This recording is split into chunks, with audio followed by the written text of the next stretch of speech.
today we're going to be talking about Edgar Wrights' newest movie, Last Night in Soho, and if you know me, I was really excited for this one. If you saw my top 10 most anticipated movies, it was on the list, not sure where, but it was on it, and I was really excited for it, so let's see if it lives up to the hype.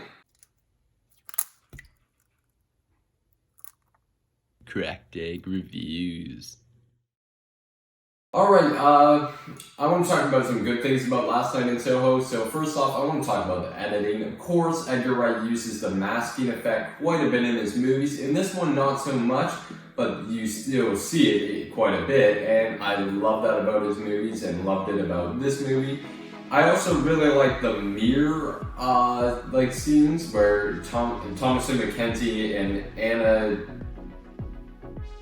Anna Taylor-Joy, got it, is on the other side and they're just walking side by side. I really want to know how they filmed that. I gotta look up like a behind the scenes on that because I thought it was phenomenal. I thought this movie on a technical level was like Doom, mind-boggling. I thought they did a really impressive job with that. And the scenes where they're walking side by side and making it look like they're the same person, just so well done. I love that about this movie. Next up, I want to talk about the style about this movie. I absolutely love the style, like the lighting. I love the red and blue, the green. I love all that mixture inside of this movie. You know me, I do really like when movies go with some odd colors, when it doesn't just look like Daredevil, yellow and green. Yeah, I'm kidding. I do like Daredevil though. But I like when movies go with like red and blue lights and they're always flashing. I love that about the movies, or love that about Last Night in Soho in particular. I love the costume design inside this movie. This movie is about costume, well, more of dress design, and yeah, I really love that about this movie. I love the costume choices. It was very 60s, I must say, and that's what the movie was going for. I love the set design inside of this movie was incredible, of course. It takes place in London, I think it was London. I mean, makes sense, it's Edgar Wright here. I'm not sure if he's from London, but maybe he is. This movie has an awesome set design, very 60s again, so I really like the style and the editing about this movie. Really thought that straight.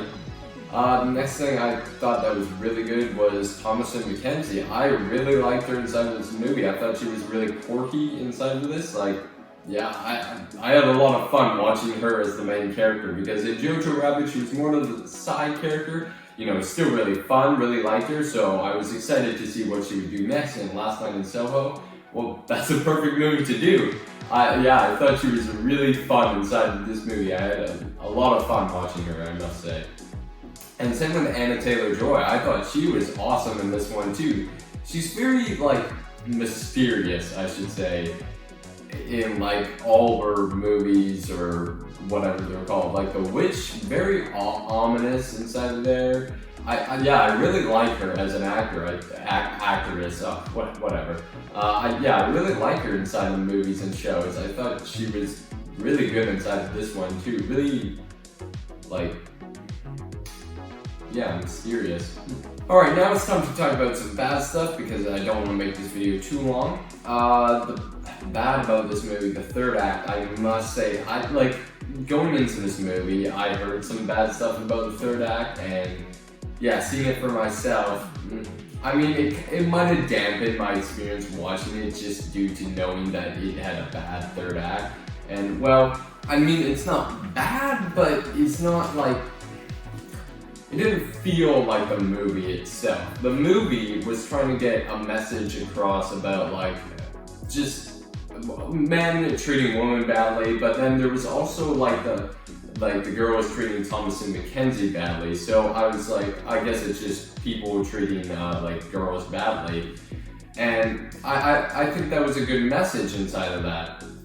Not to treat them that way, but by the end of the movie, it really doesn't feel like that was the message. It felt like this was a mystery movie, which kind of was weird because overall Thomasin McKenzie having all these visions in her head really didn't make much sense going into like a mystery movie. Like it felt like a little bit odd to me that they would just make like this twist at the end of the movie that really wasn't that necessary, because what Thomasin McKenzie was visioning was like Anna Taylor-Joy's character being treated badly, and then Thomasin McKenzie herself was being treated badly in this like I don't know, 2020 world, wherever they are.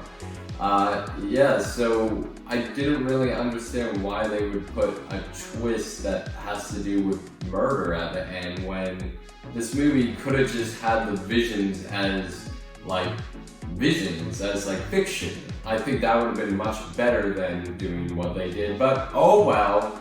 Still a really good, still a decently good ending, I should say. It wasn't top tier though. So yeah, Last Night in Soho, it is a weird ass movie, I must say. I like a lot of things about it still. I'm not saying it's a bad movie by any means. I'm just a little bit disappointed for how excited I was for this movie, but I think maybe getting reviews on this early might have a little bit dampened my experience with it, but oh well. Still enjoyed the movie, still liked it. So I'm going to be giving Last Night in Soho a 75 out of 100. This movie gets a solid A.